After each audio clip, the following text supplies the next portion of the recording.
Hey folks, it's Ardwulf. Welcome. We have something of a special episode here today that I am not really fully equipped to actually make because we're in my new sort of hidey-hole filming area. The table that we have in front of us right here will be the game filming area. However, all the equipment and stuff like that, other than the camera stand, is in this box, and I haven't set it all up yet. But some stuff happened that I feel like I want to give you an update on. So, I may have mentioned in a previous video that we went to see a buddy of ours in Colorado, and we're back from that trip. We've been back for a couple of weeks. I brought back a bunch of his stuff to sell for him as part of a sort of big deal that we made where I keep some stuff and I sell a bunch of stuff for him, and we kind of work it all out.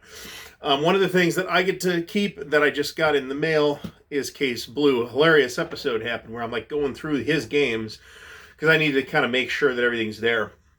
I'm going through his games. I hear a knock on the door. I go and open the door, and a package has been dropped off, and it's the size of a carton that you would get a microwave in. It was Case Blue and Guderian's Blitzkrieg 2, along with about 40 counter trays. So the current project then has become verifying Case Blue and then GB2 to make sure that it's complete. I think it is. I'm hanging on to it regardless of its completion status. So that's a big deal to acquire a copy of Case Blue. As you're aware, it's a very expensive product, and I'm happy to have acquired a copy. And I gotta hope that the dog will now stop barking. Another thing that occurred is a friend of mine from another hobby, which I'm not going to go into, noticed that I had tabletop wargaming pictures on Instagram, which I am on Instagram, and she said, hey, a friend of ours passed away. We have all these games of his, and there's a bunch of war games in here. You want them? And I said, sure. So there was about like a 6-month ongoing, slowly evolving discussion about how that was going to work. I have those in my hand right now. It was 5 boxes of games, some of which I am going to keep. And we're happy with that. The idea here is to get games into good homes rather than to necessarily make a bunch of money. So I will be selling some. I will not be asking top dollar for the ones I am selling. Stay tuned for a separate video on that. Today I'm going to talk about the stuff that I'm keeping, because there's some noteworthy stuff here. There's a couple of things. It's like, do I really need to keep this? Well, one of those things was this. Great Battles of Alexander. This is the original edition of the game from 1991. The one that is designed by Mark Herman and developed by Richard Berg. Now, I have the latest version of Great Battles of Alexander, which is a wonderful product, and I'm a huge fan of the series. I don't need this, but it's in nice shape. I mean, there's some box issues, but all the corners are intact and everything. But you look, open it up, and you're like, ooh, wow, look at this. Unpunched counter sheets from 1991. You don't even see this GMT counter sheets. I mean, imagine how unlike modern GMT counter sheets these are, actually. This was one of the first 10 or so games that GMT published. It's a really interesting thing for a number of reasons. If you're into Great Battles of History, there's that. But it's also, the system has evolved somewhat since this original game. And I think that in itself is of enough interest for me to want to hang on to it, at least for a while, for like research purposes. So I'm going to keep that. Another one that is questionable, but I'm going to hang on to it, is this Dauntless. This is an expansion to another game called Air Force, which was originally published by Battle Line. It was acquired along with a bunch of other Battle Line games by Avalon Hill. I don't own Air Force. That's why this is questionable. But looking at it, it looks neat. And I could probably score a copy of Air Force. I figure that won't be too difficult. So I'm going to hang on to this for at least a while and see if I can turn it into an interesting game. It looks like a very detailed World War II air combat game that is nothing like anything I own. Another one that is like, do I really need to keep a copy of the Victory Games Peloponnesian War? Well, I have the current edition from GMT. Check out the unboxing video of that. This is a classic solitaire designed by Mark Herman. This was released in like 1988, 1991. But the inside of this is in really nice shape. And again, other than the box has clearly seen better days, The inside looks fantastic. This was clearly never played or even seriously read. The nameless owner of this stuff did definitely take really nice care of their stuff. So we got that. Other things from Avalon Hill include Circus Maximus. This is kind of a classic too. It's a heavier design than you would design on this topic nowadays, obviously, but it's not as heavy as it looks, or well, physically the box is fairly heavy. It's only like the 1-inch old out-style Avalon Hill box. And it's a really pretty well-regarded game, and I've always wanted to play it, so I'm hanging on to that. There's a new edition of Kremlin out by somebody. And again, these are all a bit musty. In every case, there is some degree of box damage, but like this, the box is not too bad. Put GMT up here so I can get Kremlin over here with the Avalon Hill stuff. Another one that came from Battleline originally, actually, is Trireme. I think this is a 1980 release from Avalon Hill, but the original Battleline game is from like 1972, and it's got this style of Avalon Hill board. They were doing these for a while, where they're not really mounted boards, they're just on like a really thick stock. These suffer terribly from warping. I am not a fan of that style board, despite being a fan of several of the games that were printed with those crappy boards. So I'm curious to hang on to that. I'm putting stuff back on the shelf here in a very disorganized way, so I'm going to stop doing that. Another Victory Games title is Tokyo Express. To me, this was like the prize of the whole thing. The box, again, is banged up. We got some, a corner that looks like it actually was dropped on this corner at one point. But all the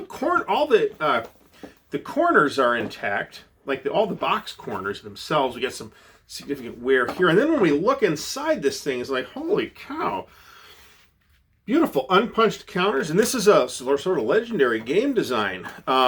Solitaire game by John Southard, I think, who is going to do some revisit the ideas behind his Victory Games efforts with some new releases from Compass Games.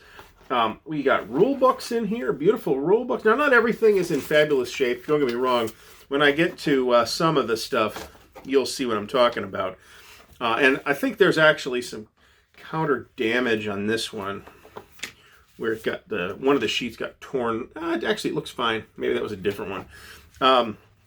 But the cards are still in the sheets. This thing is magnificent inside. So this guy's never leaving my collection.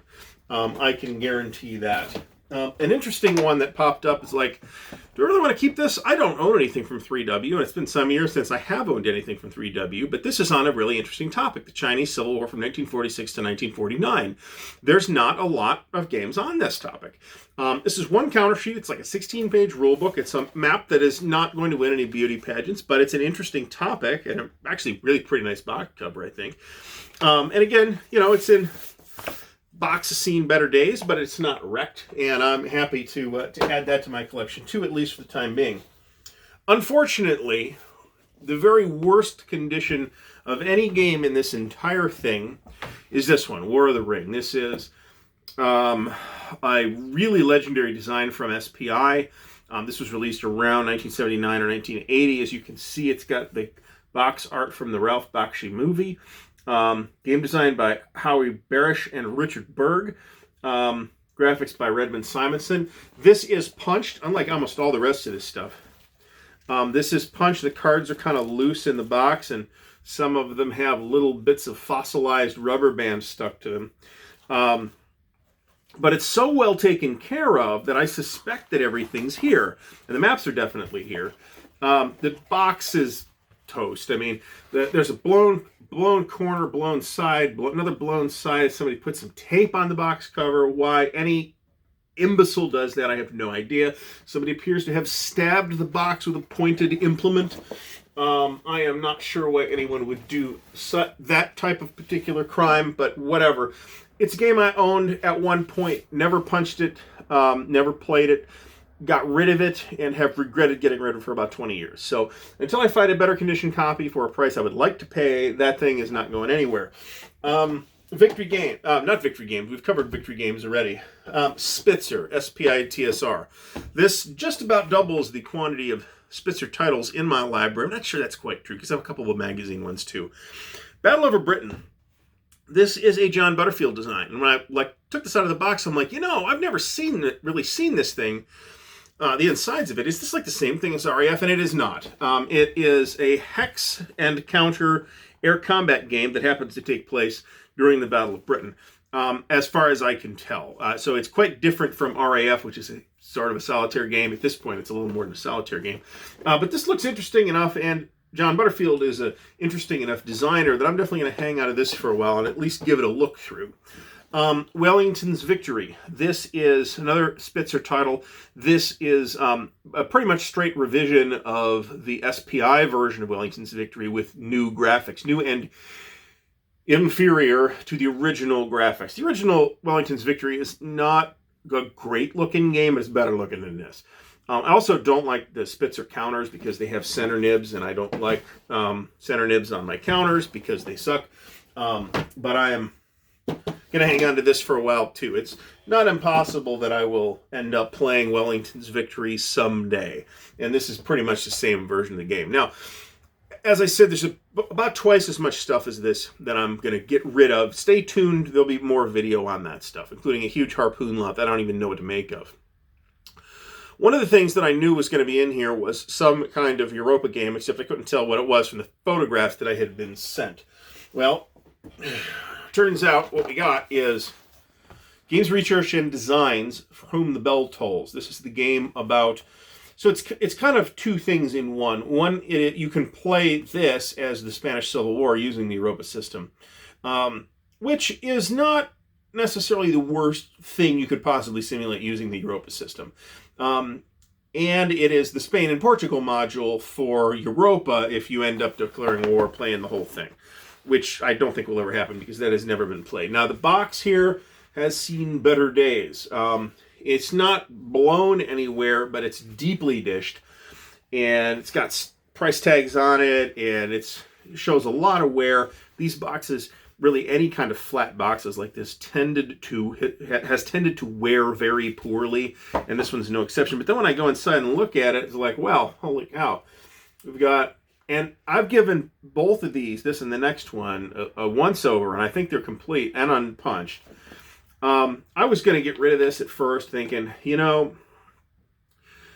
this game is something that you really want if you're either a big Spanish Civil War person or if you're a big Europa person, and I am not either of those things. But, on the other hand, the chances of me seeing For Whom the Bell Tolls for a reasonable price ever again are small. So I'm not going to get rid of it right now. The bigger Europa prize here, and it's heavier too, so pardon me while I pick it up. Exact same condition situation. War in the Desert. We got a blown corner here, about 80% blown corner. This is a combination of the three original Europa titles, Western Desert, Torch, and whatever the other one was, all together. So it simulates the entire desert North Africa War in World War II on 9 maps. Some of which are full-size maps, not all of them are. And again, you got a huge pile of stuff here, and I counted the maps and counted the counter sheets, and they're all unpunched. So great looking. I mean, they're Europa counters, right? They're not going to win any counter prizes or anything like that, but they're nice and clean looking. You can read them. I got no problem with that. I got my issues with the system, but that said, I think that the Desert War is actually not a bad place for that system. Because density is going to be relatively low. Density is one of the system's problems.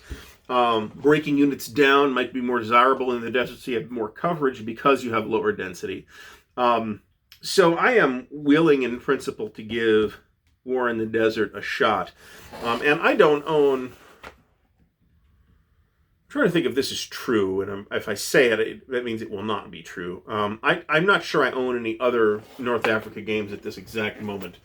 I got rid of the North Africa games that I had gotten in the Battalion Combat series because I have some issues with that system.